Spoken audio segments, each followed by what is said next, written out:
começar começando porque eu gosto do negócio assim, né? Bora que nada de enrolação. Primeira coisa, quando você vai comprar os seus preparos sem glúten e sem leite prontos, eu falo que você paga alguns impostos ao fazer isso.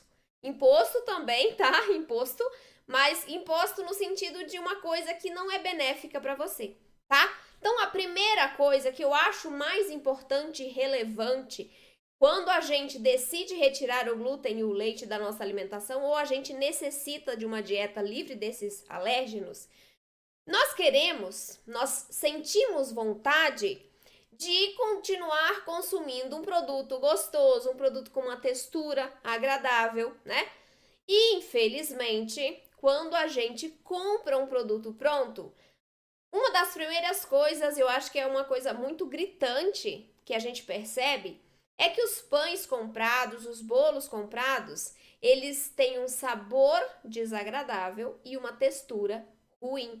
Então, a primeira coisa, o primeiro imposto que vocês vão pagar ao decidir comprar os seus pães e bolos sem glúten e leite prontos está bem aqui.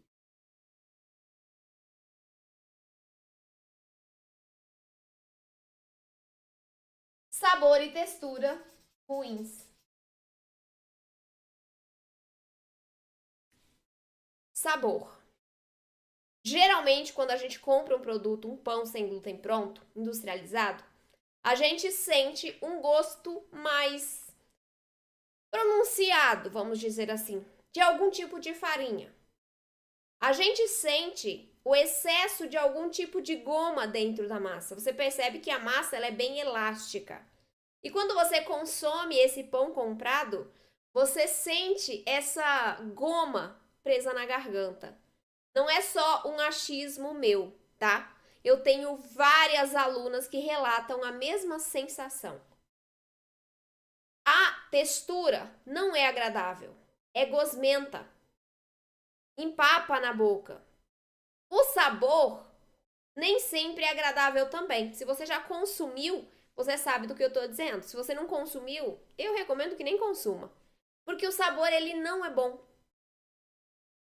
Ele fica com esse sabor residual de algum tipo de farinha, ele fica com esse sabor da goma xantana ou do conjunto de gomas que eles usam, né? Tem marcas que usam dois, três tipos de agentes de liga dentro de uma receita de pão.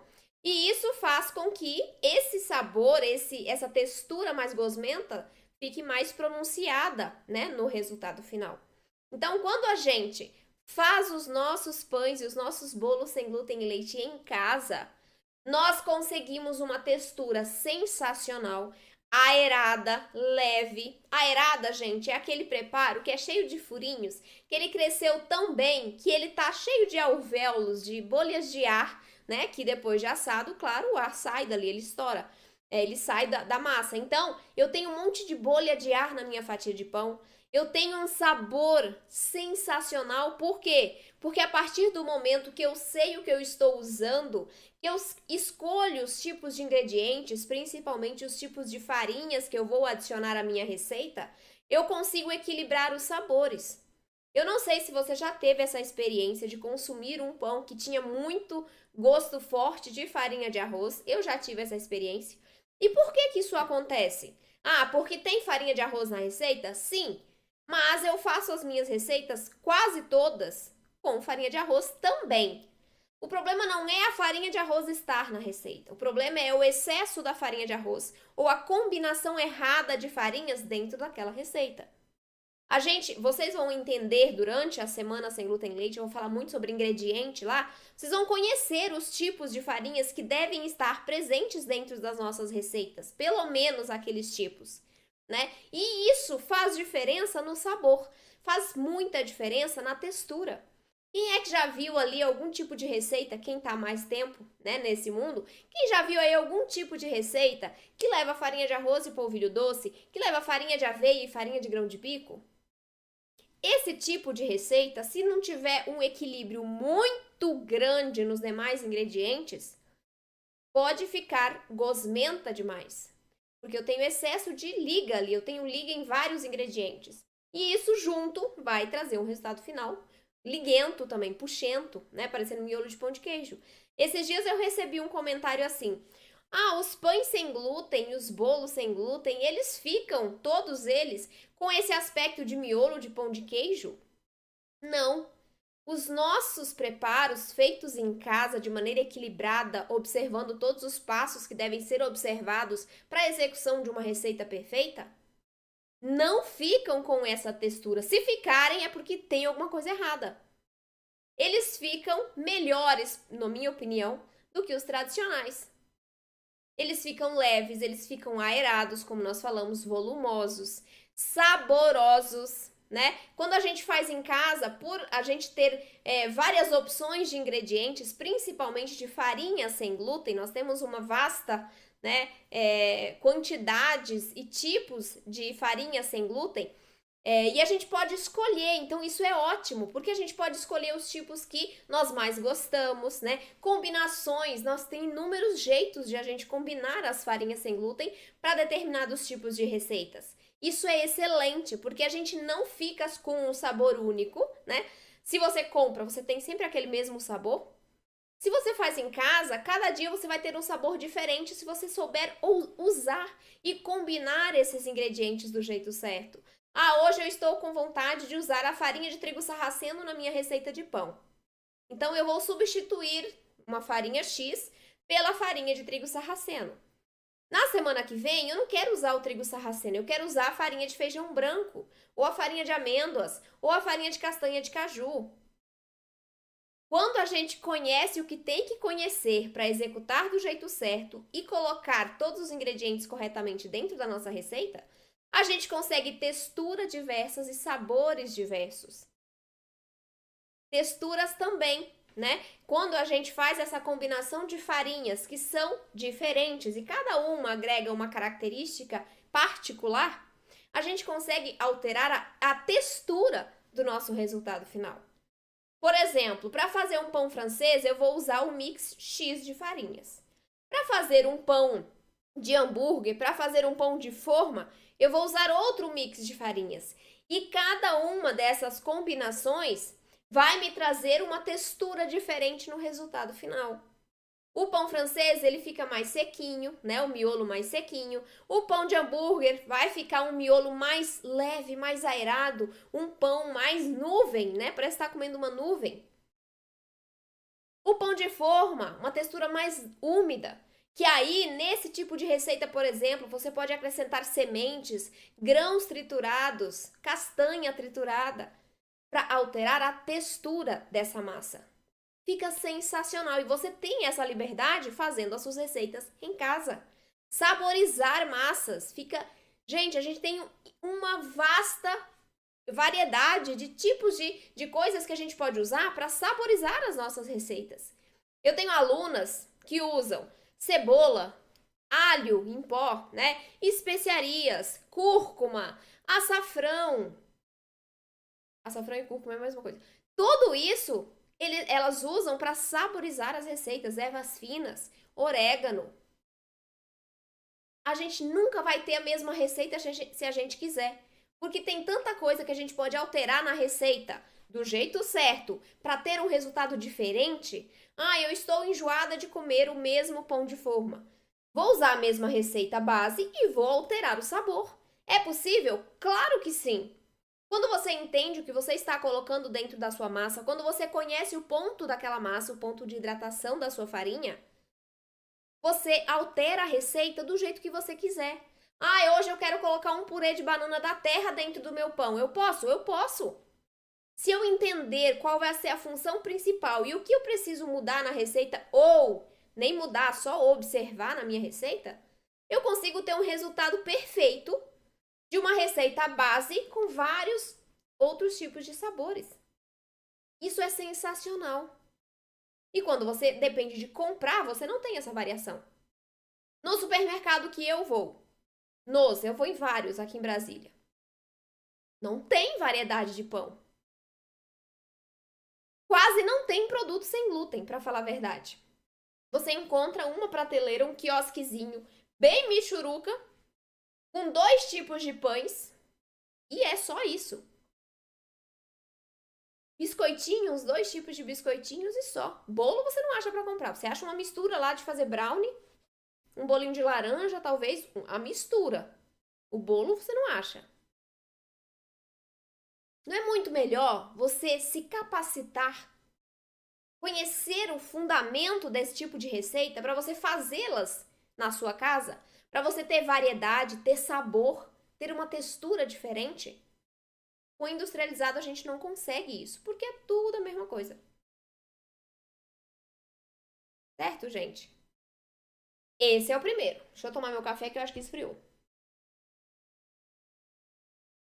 O segundo imposto que vocês vão pagar se optarem por comprar os seus preparos, seus pães e os bolos sem glúten prontos. A segunda coisa que vocês vão perceber é que, na maior parte das vezes, você encontra poucas opções para comprar. Eu não falei do mercado que eu vou? 2 tipos de pães de forma, só tem isso. 2 tipos de pães de forma. Geralmente é o de grãos e o tradicional. Só tem isso.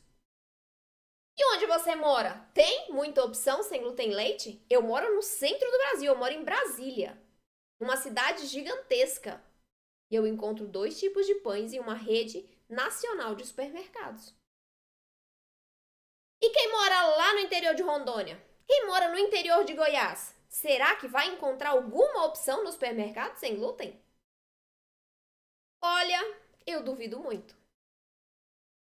Já morei nos 2 lugares, no interior de Rondônia e no interior de Goiás. E não tinha essas opções. Onde eu morei em Rondônia não tem hoje, nem farinha de arroz. Imagina um pão sem glúten.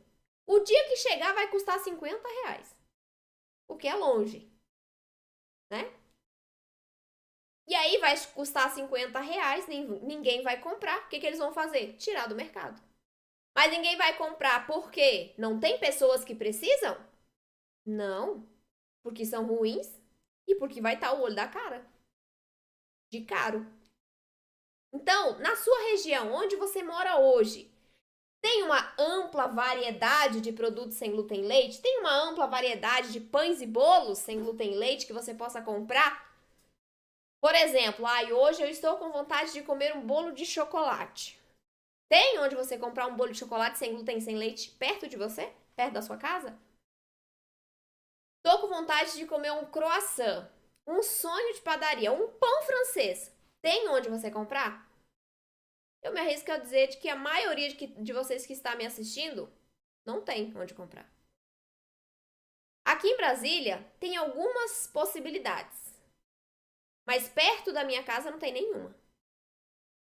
Eu moro a 20 quilômetros do plano piloto. Se eu quiser comer alguma coisa sem glúten leite, eu tenho que ir lá no plano piloto comprar. Trânsito, tempo, porque aqui tem trânsito e é longe, para eu comprar uma coisa que tá, para eu ir lá ver se tem alguma coisa que às vezes não existe lá, porque eles não produzem. Então, mesmo nesses locais que são específicos para a produção sem glúten leite, eles não vão ter tudo que você tem vontade. E aí você vai ter que ou ficar sem comer, ou só comer o que tem disponível. E ainda tendo o problema do sabor e da textura, que nem sempre vai ser bom, mesmo em lugares especializados, tá? Experiência própria, já fui em alguns. E a qualidade do produto não é tão boa assim. E ó, custa muito. A Silma tá dizendo que em Goiânia ela conhece um lugar que vende esses produtos. E Goiânia, gente, é uma cidade grande. Nem sei quantos mil habitantes tem, mas é grande pra caramba. Já fui lá, eu conheço Goiânia. Um lugar que vende. Você acha que não tem pessoas que precisam de uma alimentação sem glúten leite em Goiânia? Óbvio que tem, e são muitas pessoas. Mas não tem onde comprar. Não tem oferta desse tipo de produtos. Então, se você precisa, por uma necessidade de saúde, ou se você é daquelas, não, eu vou parar de consumir esses produtos para ter uma alimentação mais saudável, e eu vou realmente parar, o que você vai fazer? você vai ter que aprender a fazer esses preparos, se você quiser comer com variedade, com sabor, com uma textura perfeitos. E quando eu falo em aprender a fazer, tem muita gente pensando assim, nossa, mas é muito difícil fazer esse tipo de receita. Será que é difícil? Ou será que você está fazendo do jeito errado ou está vendo por um lado que não é o certo das receitas sem glúten leite? Se você já está fazendo e não está acertando, provavelmente existem dois caminhos. Ou você não sabe fazer direito, porque não é de qualquer jeito que a gente faz uma receita sem glúten leite, ela é diferente de uma receita tradicional com farinha de trigo. Completamente diferente. Ingredientes, técnicas, todos os cuidados que a gente tem que ter para fazer as nossas receitas são muito diferentes do que para fazer a receita com farinha de trigo. Então, ou você não tem esse conhecimento para fazer e aí você não consegue executar do jeito certo e erra, ou você está fazendo uma receita desequilibrada. Uma receita que na sua essência está errada. E aí você não vai conseguir acertar. Por falta do conhecimento, você não entende que aquela receita está errada. E aí, né, vira uma bola de neve. Quando você aprende a fazer do jeito certo, é rápido. O resultado vem rápido. É simples, porque você sabe qual é o seu próximo passo. Gente, eu tenho alunas que entram errando receitas e na primeira que fazem com orientação, com o passo a passo certo, ficam perfeitas. Gente que entra do zero, nunca fez uma receita sem glúten na vida. Maria Helena é uma aluna minha. Nunca tinha feito uma receita antes. Entrou pro curso e fez tudo, faz tudo perfeito. Ela consegue proporcionar hoje para os filhos dela uma alimentação segura e deliciosa. E os filhos dela não moram com ela. Moram longe, mas ela entrou para o método para aprender a fazer, para quando seus filhos fossem visitá-la, ela poderia fazer para eles. Então, ela retirou o glúten e o leite de dentro da casa dela, para ela e para o esposo, a fim de que quando os filhos os visitassem, eles pudessem oferecer uma alimentação segura e deliciosa. Ela conta que ela fez uma festa surpresa para ela mesma. Vocês vão conhecer a Maria Helena na Semana Sem Glúten Leite. Ela decidiu fazer uma festa surpresa para ela mesma. Aí ela fez bolo, fez torta, fez pastel. E o filho dela disse que comeu sem passar mal. E ela não tinha essa preocupação dele passar mal. Imagina para uma mãe ver o seu filho que há muito tempo não podia comer nada do que ele gostava, porque tudo tinha glúten e leite, ele não morava com ela, ele não fazia as receitas. E não tinha para comprar. Comendo tudo que ele sentia mais falta. Pastel. O destaque é o pastel, que ela fala na nossa conversa. Ele comeu pastel depois de muito tempo. Isso aí não tem dinheiro que pague. Você acha que ele ia conseguir comprar um pastel sem glúten e sem leite? Não ia. Porque não tem para vender. Simples assim. Não tem onde comprar.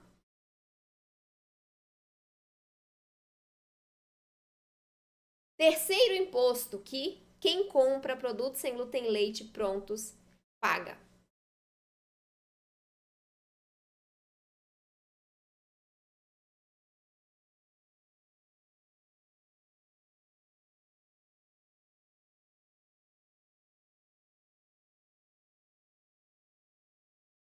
Produto sem glúten e leite é saudável? Melhor. Todo pão e bolo sem glúten e leite é saudável? Não. Todo não. Principalmente os comprados prontos. Você já deu uma lidinha nos rótulos dos preparos dos pães, né, principalmente que tem disponíveis no mercado, sem glúten e leite? Você deu uma lida no rótulo? Na listagem de ingredientes, ontem nós falamos sobre listagem de ingredientes. Você já contou quantos ingredientes tem para fazer um pão sem glúten? Eu já. Eu já peguei pão com 20 ingredientes. Ai, Gabriela, mas você já disse que os pães sem glúten, eles levam mais ingredientes. A questão não é a quantidade, é o tipo de ingrediente. Muitos conservantes, muitos aditivos e também, pasmem, aromatizantes. O que é um aromatizante? É algo que dá aroma para o seu produto. Saborizante e aromatizante. Saborizante, sabor de pão.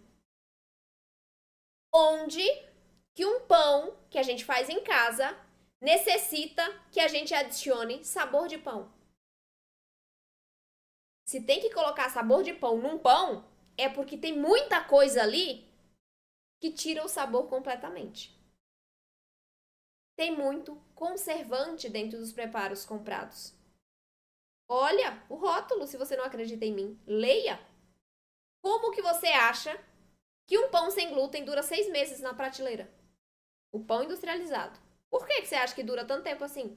Se a gente deixa um pão fora de um dia para o outro e tem receitas que já vão ficando mais enrijecidas. De um dia para o outro. Imagina 6 meses na prateleira. Só consegue porque tem muito conservante. Ah, mas é só o conservante que é o problema? Ele é um grande problema, mas não é só o conservante. Quando você tira o glúten e o leite de um produto, muitos acreditam que precisam adicionar muita farinha branca, muito açúcar, muita gordura, para você conseguir ter um pão macio, fofinho, úmido e saboroso. Mas isso é um mito. É um mito porque nas minhas receitas eu uso pouco desses ingredientes e eu tenho um resultado muito saboroso. Então, por que o produto industrializado tem alta carga glicêmica? Porque tem muita farinha branca. É basicamente farinha refinada que você encontra, né, na maior parte dos pães. Não tem adição de fibras. Tem muito açúcar e tem muita gordura. Esses 3 ingredientes, farinha branca, açúcar e gordura. Por quê? Porque dentro daquele produto industrializado tem tanta coisa que para melhorar um pouquinho o sabor para o cliente, para o consumidor final comprar e comer e achar mais ou menos, eles enchem desses 3 ingredientes: farinhas brancas, açúcares e gorduras. Logo, nem todo pão e bolo sem glúten e leite é saudável. Ah, eu vou retirar o glúten e o leite da minha alimentação para eu emagrecer. E aí, eu substituo o pão com farinha de trigo por um pão branco comprado, cheio de conservantes, cheio de açúcares, cheio de gordura, cheio de farinha branca. Será que não era melhor você ter ficado com um pão de farinha de trigo? A gente tem que prestar muito atenção nisso. Não é porque o produto é sem glúten e sem leite que ele é saudável. Você sim já tem, né, um teor ali maior de saudabilidade por ter retirado o glúten e o leite. Mas, se dentro dessa receita tiver uma grande quantidade desses 3 ingredientes que eu citei, não tem saúde naquele produto. Fora os conservantes, estabilizantes, aromatizantes, saborizantes. Todos os antes que tem ali dentro. Cuidado! Não é porque é sem glúten e sem leite que é saudável. Principalmente os industrializados. Qual é a vantagem, então, de a gente fazer em casa os nossos preparos nesse quesito de saúde, de nutrição? Nós temos vários tipos de farinha sem glúten. E 90%, 95% das farinhas sem glúten disponíveis e que a gente pode usar são muito mais saudáveis. São ricas em proteínas, são ricas em fibras, vitaminas, minerais, gorduras boas. 95% das nossas farinhas sem glúten são assim. Então, só aqui, se a gente souber combinar corretamente dentro da nossa receita, a gente consegue muita nutrição. Olha só, um exemplo. Se dentro de uma receita de pão, você coloca 100 gramas de farinha de grão de bico, sabe quantos gramas de proteína você tem dentro desse pão? 16 gramas.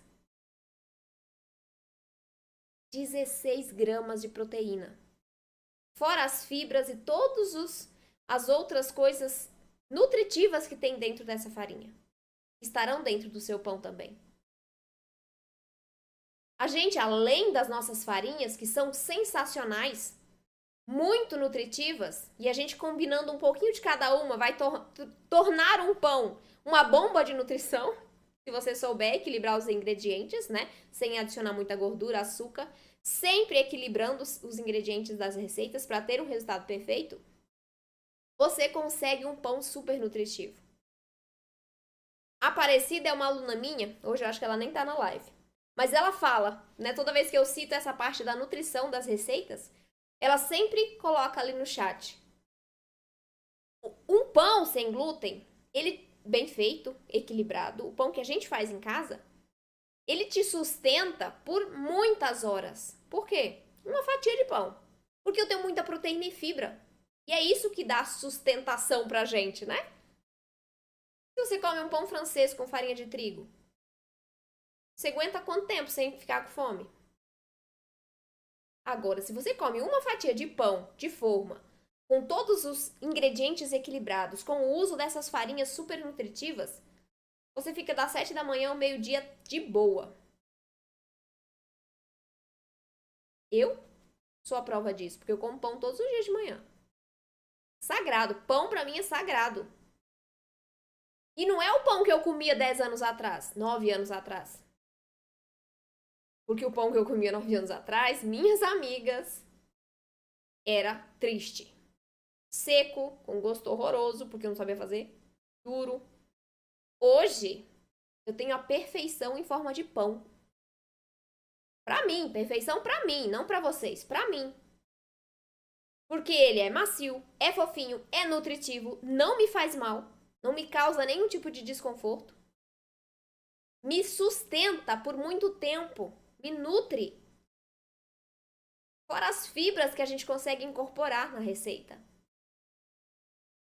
Temos o psyllium, tem a fibra de bambu. Fora o que tem dentro das farinhas. Então a gente consegue enriquecer muito nutricionalmente as nossas receitas, fazendo-as em casa, conhecendo os ingredientes para combiná-los corretamente e obter esse tipo de resultado. Ah, mas se eu colocar um monte de farinha que tem sabor residual ali, eu vou ter um pão com gosto ruim, não vou não? Não vai não se você souber as quantidades de cada farinha que você pode usar de acordo com o seu gosto. Eu não sou muito chegada na farinha de grão de bico e também não posso consumir porque eu tenho síndrome do intestino irritável. E me faz mal. Então, eu deixava de usar quando eu podia consumir? Não, apesar de não gostar. Por quê? Porque eu sei que ela é muito nutritiva e que ela vai trazer uma característica sensacional para as receitas, que é a maciez. Então, o que eu fazia? Usava em uma proporção pequena, combinado com outros tipos de farinhas, para ter um resultado final perfeito, sem o sabor residual da farinha de grão de bico. Você também pode fazer isso. Combinar as farinhas, usar os ingredientes ao seu favor, ao seu gosto, de acordo com o gosto da sua família, para agradar todo mundo. Para você não ter um pão com gosto de farinha de arroz. Um pão que grude na sua garganta, que é horrível. Você consegue fazer isso se você tiver o passo a passo correto. Aprender o que tem que aprender para poder executar essas receitas com perfeição. E o nosso quarto imposto, e eu deixei esse aqui por último, porque eu quero trazer vários exemplos para mostrar para vocês o quanto é desvantajoso a gente comprar os pães e bolos sem glúten e leite prontos. O nosso último imposto é o din-din. Isso mesmo. Dinheiro. Produtos, pães e bolos sem glúten e leite comprados prontos são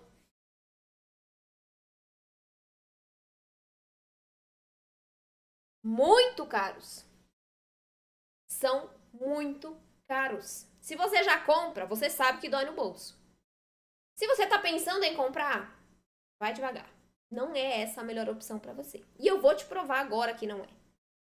Não é a melhor opção você comprar porque você vai gastar muito mais. Muito mais que o quê, Gabriela?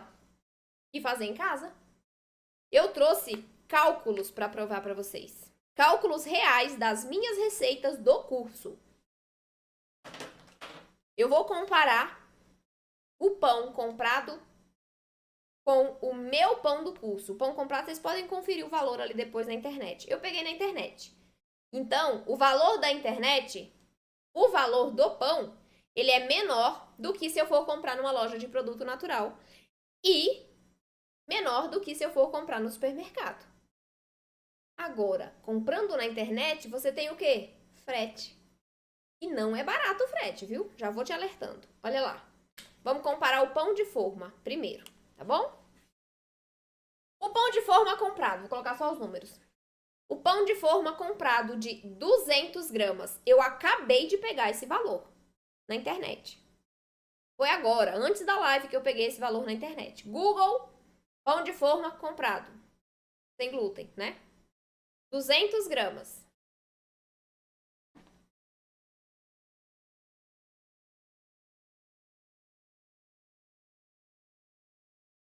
Escrevi até de vermelho. 200 gramas do pão de forma comprado.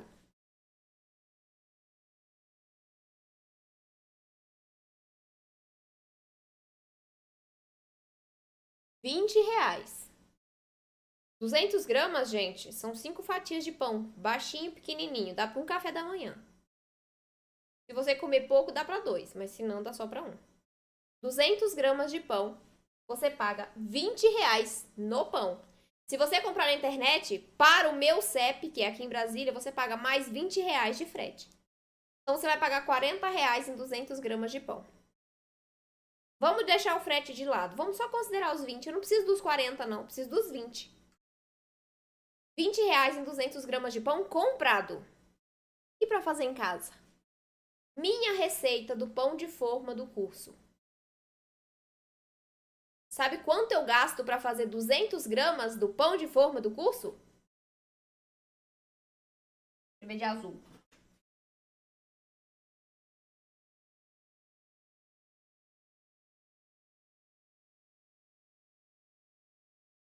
R$20 no comprado, hein? Para fazer em casa o meu pão de forma que fica perfeito.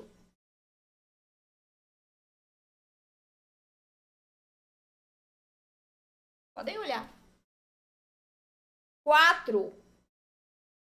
Vocês não leram errado, não. R$4 para fazer 200 gramas de pão. Você quer pagar R$20 num pão ruim? Sem saúde? Não tem nutrição na receita?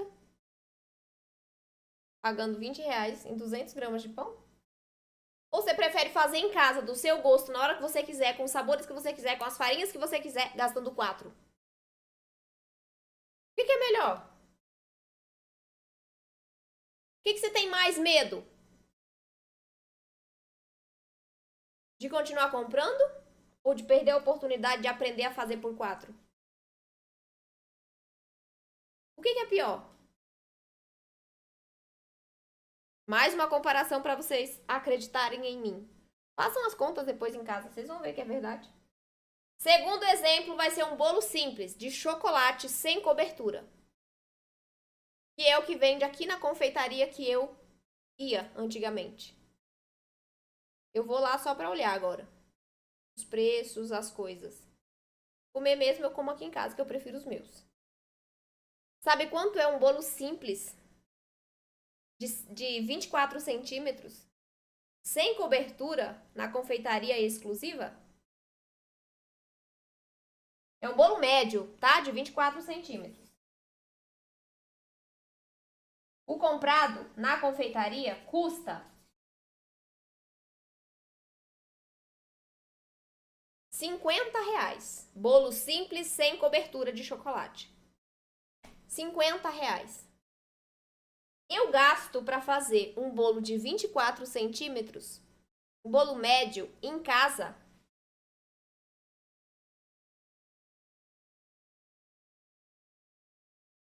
R$17.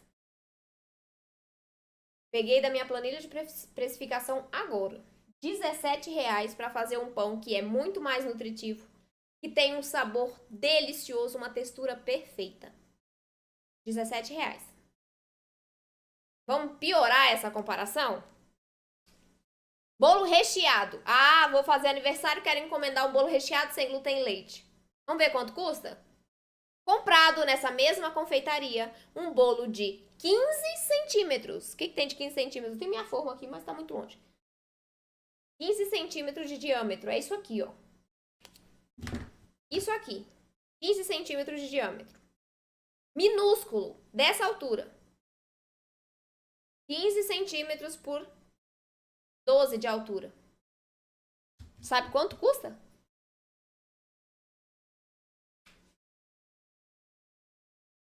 Vou minha caneta. Bem na hora que eu queria escrever a parte em vermelho. 15 centímetros.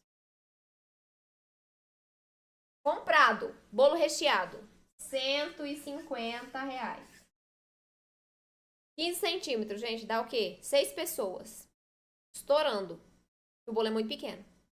R$150. 150. Sabe quanto eu gasto para fazer o mesmo bolo com os mesmos recheios em casa? Agora vocês vão cair de costas. 200? Não. R$20. Não tô de sacanagem, não. É verdade. Eu gasto R$20 para fazer um bolo recheado de 20 centímetros com os mesmos recheios da confeitaria que me cobra 150. Quantos aniversários você faz? Todos do ano por um bolo da confeitaria. Fazendo em casa. Você faz a massa que você quiser, você faz o sabor que você quiser, o recheio que você quiser.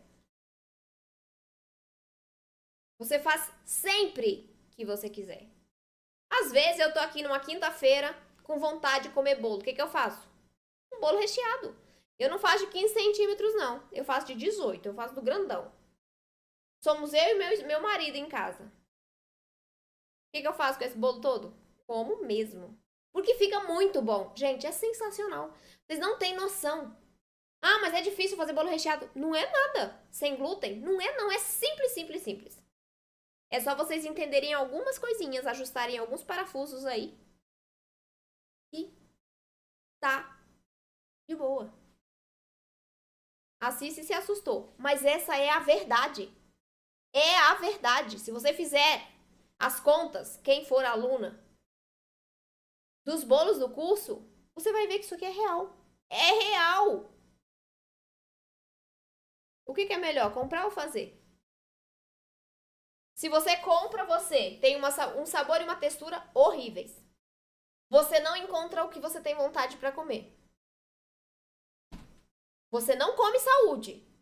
Você come conservante, estabilizante, saborizante, aromatizante, um monte de farinha branca, um monte de gordura e um monte de açúcar branco. Você paga o olho da cara nos produtos prontos. Fazer, com certeza, é a melhor opção. E aí, vocês que estão aí começando agora, entendam que o fazer, você não vai ter um resultado perfeito, eventualmente, do dia para a noite. Se você está começando agora ou se você está errando as suas receitas, você tem que entender que isso aqui é um processo. Tem gente que vai mais rápido, que faz em uma semana. Tem gente que demora 6 meses. Tem o coelhinho, que é mais rápido, que consegue o resultado mais rápido. E tem a tartaruguinha, que vai mais devagar, no tempo dela, aprendendo um pouquinho, aplicando um pouquinho. Tem alguém que está errado ou certo aqui? Ninguém. As duas estão certas. Estão aprendendo a fazer os seus preparos para terem autonomia, independência de receitas prontas, independência de ter que comprar os produtos, depender de comprar os produtos.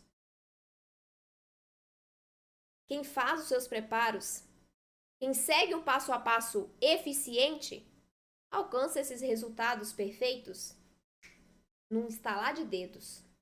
Eu tenho como provar isso porque eu tenho centenas de alunas que alcançaram esses resultados. Não fui eu sozinha. Porque o meu resultado demorou anos. Porque eu não tinha ninguém para me ensinar. E porque eu fui sozinha, né? Na tentativa e erro. Batendo cabeça, dando murro em faca, ponta de faca. Bati aqui, não, não é por aqui. Então tenho que ir por aqui. Isso demorava. Então demorei alguns anos para eu conseguir ter meu resultado perfeito, mas eu consegui, porque eu não desisti. Vocês já têm uma facilidade a mais, vocês já têm mais informação disponível. Mas tem que ser a informação certa. Então, cuidado, tá? Inclusive, eu vou falar uma coisa agora aqui. Não vou citar nome porque eu nem lembro o nome da pessoa. Mas esses dias eu recebi uma propaganda no meu Instagram de produtos sem glúten e sem leite. Gente, cuidado com essas pessoas que ficam prometendo através de, né, fotos, vídeos ali, um resultado que você visualmente entende que aquilo não é sem glúten. Quem entende como é o resultado sem glúten, porque é diferente, gente. Não vou te dizer, você vai fazer um pão sem glúten igual com farinha de trigo. No aspecto visual. Porque não fica igual. É diferente. Então, cuidado com essas propagandas que aparecem por aí. Eu só lembrei para falar isso para vocês porque apareceu para mim. E aquilo, para mim, é propaganda enganosa. Então, vocês têm que ter cuidado com quem vocês seguem, com quem vocês acompanham. Por que que eu tô falando isso? Porque eu quero proteger você que não tem muita experiência nesse nicho. Para você que tá começando agora. Cuidado, tá? Com o canto da carochinha. É um processo. Aprender a fazer é um processo. Onde você aprende um pouco a parte teórica, porque é extremamente importante. Aliada a isso, você tem que ir testando para conseguir visualizar o que você aprendeu escrito na receita, porque dá alteração. Então você precisa ter esse conhecimento e esse conhecimento tem que vir aos poucos, é um passo de cada vez. Não é assim, meu Deus, eu tenho que aprender tudo sobre as receitas em uma semana para fazer uma receita perfeita? Claro que não. É um pouquinho por vez, é um passo de cada vez. Certo, gente? Assim, vocês vão alcançar os seus resultados perfeitos para vocês, do gosto de vocês. Vocês vão poder ter a possibilidade de fazer o que vocês sentem mais falta, o que vocês mais gostam ou gostavam de comer.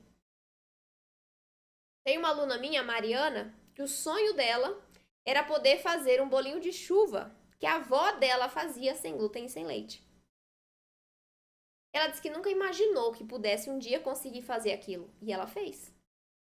Porque com conhecimento, você aprende a adaptar receitas com farinha de trigo para sem glúten e sem leite. Você aprende a criar as suas próprias receitas. Essa é a independência de receitas prontas que eu falo. Isso é um diferencial que você não vai achar em outro lugar. Você precisa se capacitar para aprender a fazer.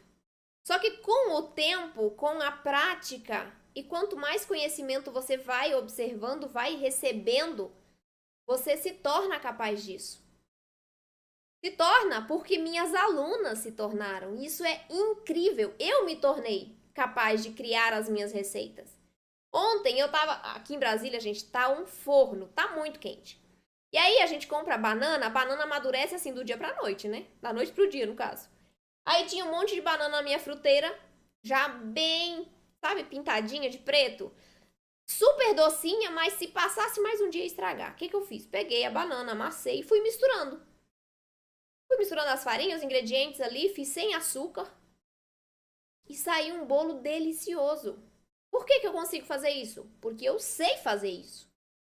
Eu aprendi o que eu tinha que aprender para fazer as receitas perfeitas, do jeito certo. E isso me tornou capaz de criar as minhas próprias receitas. E isso vocês também são capazes. É isso que eu quero que vocês sejam, né? Capazes de criar as suas receitas, adaptar uma receita de família. Isso é incrível, gente. Não tem dinheiro que pague. E você nunca vai ter isso se continuar comprando. Bolinho de chuva, gente, sensacional. Eu amo bolinho de chuva. Muito bom. Panqueca. Panqueca. Eu também amo panqueca. E a gente desenvolve a receita, né? Croissant. Desenvolve a receita da massa do croissant. É simples quando você tem o conhecimento para isso. Simples. Você nem erra mais nada. eu fiz essa massa aqui, não ficou boa para essa receita, mas eu posso usar para fazer aquela outra, porque fica melhor. A textura é melhor, mais parecida. Então é isso que você vai aprender. É isso que vai te tornar capaz de fazer tudo que você ama, tudo que você sente mais falta. E você já está um passo à frente de muita gente, acredite. Você já está à frente de muitas pessoas, porque você está participando do evento certo. Porque aqui eu te mostro o caminho para você ser capaz de tudo isso que eu falei. E se você opta por seguir esse caminho, você alcança os seus resultados. Você só não alcança se você desistir, se deixar para o mês que vem, para o ano que vem. Aí você não alcança mesmo. Se você continuar comprando. Mas se você decide seguir o passo a passo certo, você alcança os seus resultados perfeitos rapidamente. Alguém tem alguma pergunta? Gorete, da Venezuela. Tinha tempo que você não aparecia aqui, olha só. Bolo de laranja. Conseguiu fazer o bolo de laranja. Que maravilha! Que coisa boa. Fico muito feliz. Não é a Mica. Mica é minha prima, olha aí. Mora lá, a vizinha da Rosângela. É muito especial mesmo. Não como mais aveia e nem arroz. Me indicaram o sorgo para substituir a farinha de arroz. Se dá para usar sim a farinha de sorgo para substituir a farinha de arroz, tá? Só que, para você fazer isso, você precisa combinar essa farinha de sorgo, eu recomendo, com outras farinhas. Por quê? Porque a farinha de sorgo, ela é muito forte, ela tem um sabor forte, ela é super rica em nutrientes, tá?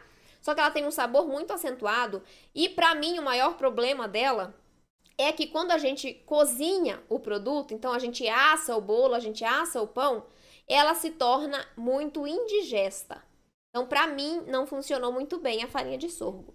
Se você gosta, né, você tem a opção de usar em combinação com outros tipos de farinhas. A gente tem diversos, gente, não é só farinha de arroz, tá? A farinha de arroz é a que eu mais falo porque ela é a mais neutra. Então, a gente pode usar junto com ela outros tipos de farinhas. Mas tem várias outras coisas que a gente pode usar. Então, não precisa ser só a farinha de arroz. Você pode usar a farinha de sorgo, por exemplo, combinada com a farinha de painço, com a farinha de trigo sarraceno, né? Para você ter um resultado final melhor. Mas a farinha de sorgo é ótima.